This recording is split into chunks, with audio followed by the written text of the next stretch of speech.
Hey, what's going on, guys? I'm out here dressed up like an adult today. I'm out here cosplaying as one. I actually have normal shoes and some actual pants on right now, so that's pretty cool. Now, instead of me being out here in shorts and Crocs and no shirt on, looking a little bit better today. So, my woman and I, we're watching her cousin's pets, which it's a lot more than you think. We're watching 2 bunnies and 3 dogs. We got a Frenchie, I want to say those other small ones like a Yorkie, and then we got a fucking German Shepherd, which is a handful because it's not trained. And the bunny, so it's funny, the bunnies have no idea the danger lurking on the other side of the bedroom door. So, and that German Shepherd knows they're in there. She's under the crack of the door with her nose just sniffing for them. So she has to know they're out there. And she's very perceptive on walks. Like, there's things far in the distance in the dark, and she'll be looking, and I know she's found something. It's usually like a wild rabbit or something. But she's thirsty for it. I saw her chase a squirrel up a tree, and she was willing to just sit there until it came down. Which, I'm not in the mood for, because that's going to take like 7 hours, but that dog was in it. That dog's lower jaw literally starts shaking with excitement. So if you're on the other side of that, that's very scary.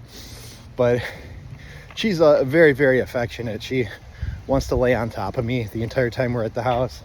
It's like a big baby. And I love that dog. I love that dog so much. But yeah, they're, all 3 of them together, they're fighting a lot. It's not so bad if they're playing a little bit, but they start getting louder, a little bit too aggressive. The Yorkie's not neutered, so it keeps trying to mate with the German Shepherd, and she's not having that. She, you can tell she's one of those gals that wants a guy more masculine than her, because she's pretty crazy, and he's just not it. So she's snapping at him and barking at him while he keeps trying to have sex with her, and she's backing off. He's backing off. Because I think that Yorkie even knows that German Shepherd could end him in one bite. So I think he just tries to be annoying enough to not have that happen. But that's kind of what we're dealing with. You know what else I learned? That bunnies have to eat their own poop. I didn't know that. I was first shocked that they were even eating their own poop, but then I found out that they have to. I guess the first time they poop, there's some kind of, I don't know if they're enzymes but there's like some kind of components of it that they need to then eat again to give them what they need to complete the digestive process. So they seem to know like which one was the first time they did it, and then once they poop again after that, they don't touch it. But yeah, I had no idea about that. And honestly, they're very messy and gross, which I could have told anyone that. Anytime you get like a specialty pet, it's usually more work than a conventional one. So like cats and dogs, it's pretty straightforward what you got to do for them. But like I had pet turtles in the past, and the giant tank you have to manually fill and empty with water, that you have to do very often, by the way, because they're very dirty and the water gets gross and smells. So you're having to do that whole process, and you have to scrub the fucking thing, and make sure a lot of components of their little environment are perfect, or else they will get infections and stuff, which mine had. And then I had to go to a specialty vet, pay for antibiotics, inject them myself. Like, it was just a pain in the ass. And the entire process of like the upkeep for a small pet like that, it's so much bullshit.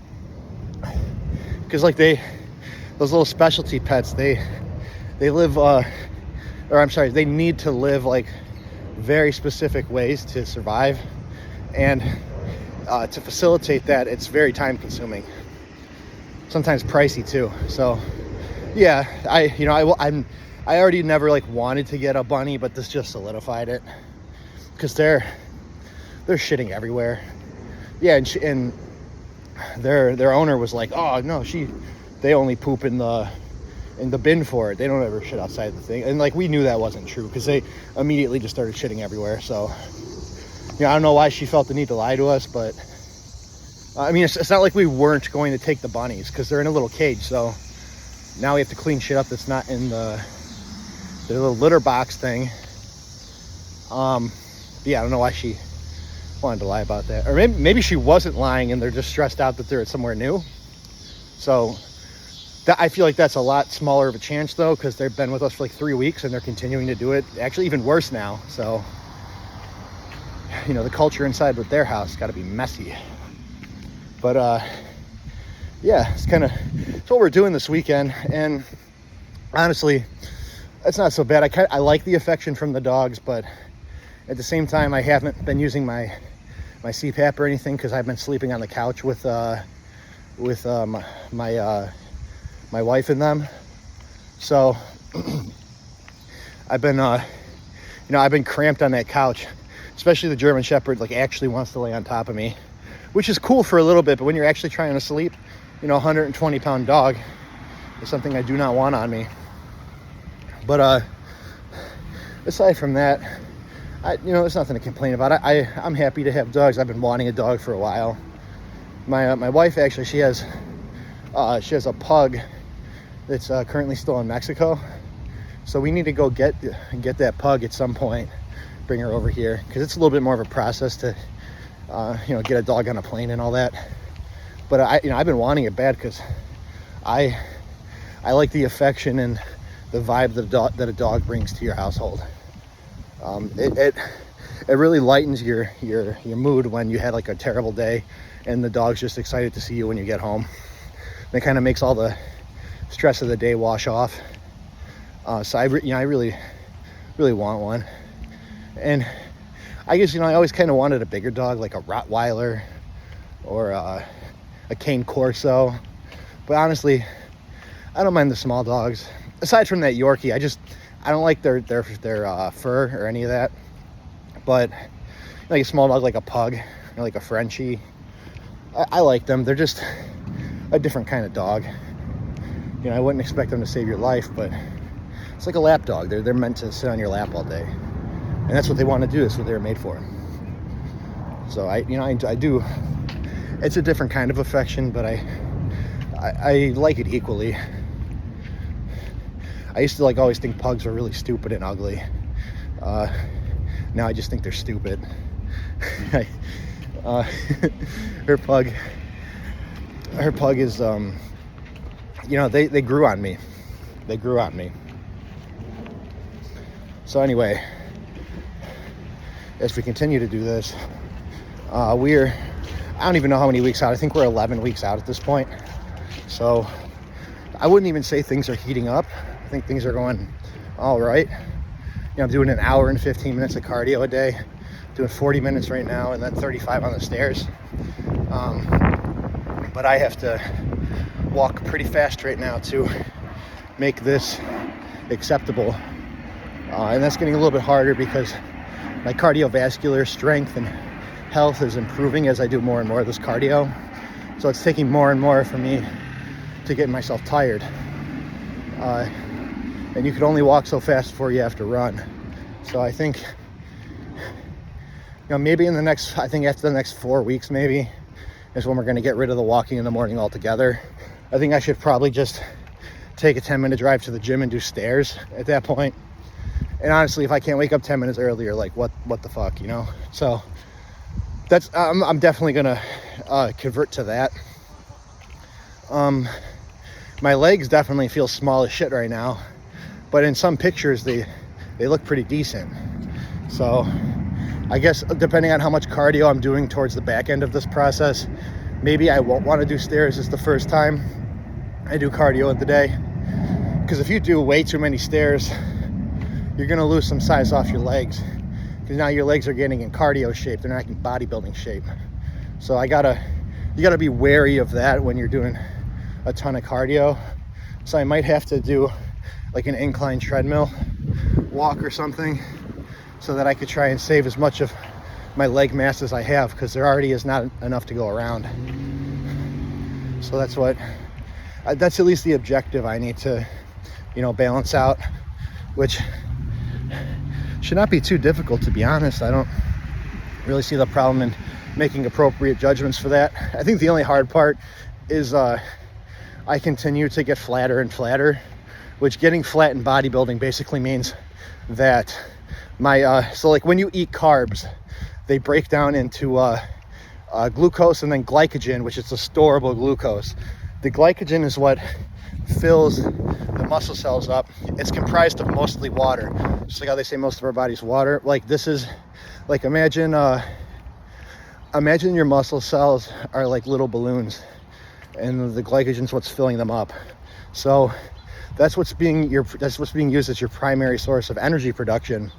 Well, as you continue to eat less and less food and your activity goes up, you're going to start stripping all of that glycogen out of your muscle cells, or your muscle tissue, I should say. And so you're left with like the empty balloons pretty much, like there's no volume to it. So that's why you appear smaller, even though you haven't lost any muscle mass, but it looks very similar. So you have to have a keen eye for it and just be really in tune with what you're doing, because if you're not, you're going to confuse one of those two things, and it's going to trip you up, and you're going to make a misstep at a very crucial point of your prep process.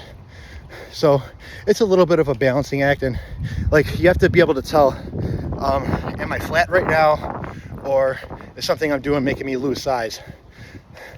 And I think like an easy tell would be, since all my cardio is done with my lower body, if my legs are, if all of me is depleted, but my legs are continuing to kind of taper off of me at a faster pace than the other body parts, that would be a telltale sign to me that I'm actually losing muscle mass.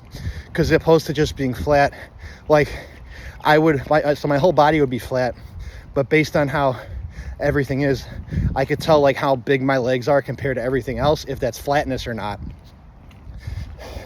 Because everything should still be in the same kind of ratio of size if you go flat, because you still have the same amount of muscle there.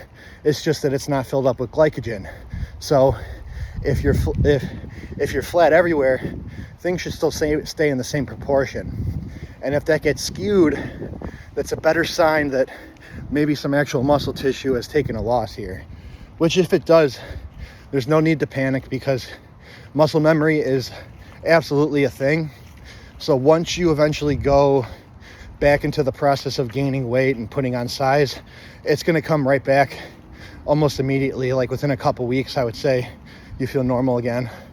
But you have to persevere to that point.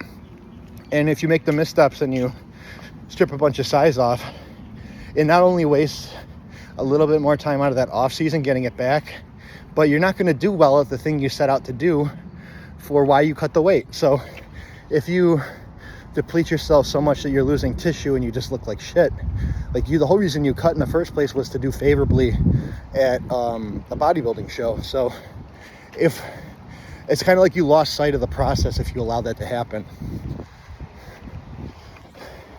Because if you're so hell-bent on getting lean enough, but if you start sacrificing the things that make you stand out along the way, well, you just took away the edge that you needed to be competitive. But also, that's not an excuse to come in grossly out of shape. I'm talking about like maybe a 1 to 2% difference in conditioning. Like Samson Dauda is a good example. If you guys know Samson Dauda, I believe he's still number 3 in the world. If he's not number 3, he's right around there. But he's more, like if you see him in person, he's bigger than the other freaks on stage with him physically.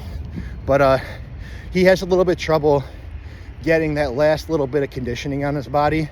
So his physique appears softer than everyone else's, because everyone else is pretty much statuesque because they don't have any fat on them. Whereas Samson, maybe not, I shouldn't say fat, but maybe he has additional water retention underneath the skin, and that's fading away the detail that's there. But if he pushes too hard, he ends up losing a little bit of size and then doing worse. So he could improve his conditioning, that 2%, but then do worse. Or he can have the conditioning be a little bit off, but be perfect everywhere else. And that's what the act he is honed in on. And I think it's doing quite well for him. But he's like one of those guys, for example, if he doesn't show up being fucking huge, he's not going to win. That's his calling card. He's a big, aesthetic, huge guy. So if he looks less impressive from show to show, people are going to mark him down for that. And by people, I mean judges. So that's, pretty much who they're trying to please and what they have to do to bring out the best of themselves. But another bodybuilder like Andrew Jacked, he doesn't have to worry about that. He's huge, he's ripped. The only thing he has to do is be full. So opposed to Samson, this guy has no problem getting into, the very low end of body fat percentages. And he's not afraid now, at least it looks like, to test the waters with filling out more. And he just did a guest posing, and he looks better than ever because of that. So he is navigating that spectrum in a different way. But these two guys are on stage together, but they have completely different outlooks on what needs to be accomplished to win. And that's what you're going to find. A lot of individual qualities within yourself that you need to bring out that might differ from other people around you. And that's why you need to listen to your coach and not all the idiots in the gym around you. Because at the end of the day, those people don't know. Even if they're another competitor, they don't know best. You have to hire a respectable coach that knows best. Because they're going to tell you all sorts of things or give advice that applies to them. Talk about all these things that worked for them that they think are universally true. And that could really set you up for failure, because that might not necessarily be the thing that you need to do personally to bring out the progress of your body. So that's why you got to listen to your coach and not these other fools. And if you listen to your coach and you're not getting what you wanted out of it, you got to find another one. But you got to follow everything they say. You can't just, like, I've had clients before that they don't listen to anything on the fucking plan, and then they complain that nothing's working and blame me for it, because that's easier than blaming themselves for not following the fucking plan. Or I've had people quit where they have not been following the plan, and they want to know why I haven't changed their plan at all. And they've quit because they said I'm not giving them the effort. But they're not giving me the effort, because why would I change their plan if they never followed it in the first place? So, you run into a lot of interesting characters that don't appear to be logical all the time. And all you could do really is just kind of push that stuff to the side and ignore those types of interactions, because it's not something worth humoring. You're not dealing with like a mentally stable person if they're approaching things in that manner. So that just, I guess, probably, the thing I dislike most is people passing the blame and making excuses. There's no need for that. When you look at a lot of other people out there, even in comparison to myself, professional bodybuilders out there, they exist that they do way more than I do, way more than I'd be able to, and possibly way more than I'd be willing to. Like Roman Fritz, for example, lifting twice every day. And I don't even know what he's doing for cardio, but I bet it's also extreme. Like that kind of shit, that would break my body. But there's people out there, they're putting in so much effort. Whatever effort you're putting in that you think is difficult, it's making it look like nothing. And it's a good thing to remember that next time you're being a bitch and you're giving yourself excuses to back out of stuff. Because if other people out there are putting in so much effort and enjoying it, the very least you could do is try a little bit more. And if you try a little bit more, especially in fitness, you always get favorable winds to steer your ship. I like that quote, that's why I used it. So you're going to make progress, because the nice part about fitness is you get back exactly what you put in. Well, that's weird. Sorry. It's kind of windy. I'm trying to block the wind. But yeah, you get more than you put it, or you get the same amount that you put in every single time. So your efforts are directly translated into your results. And once people are able to see that, it tends to make them want to steer into the direction of more effort. So find something that you want to put effort into, is what I'm saying. Anyway, guys, I'm going to end this video. I don't want to have my phone die on me, so catch you on the next one. See ya.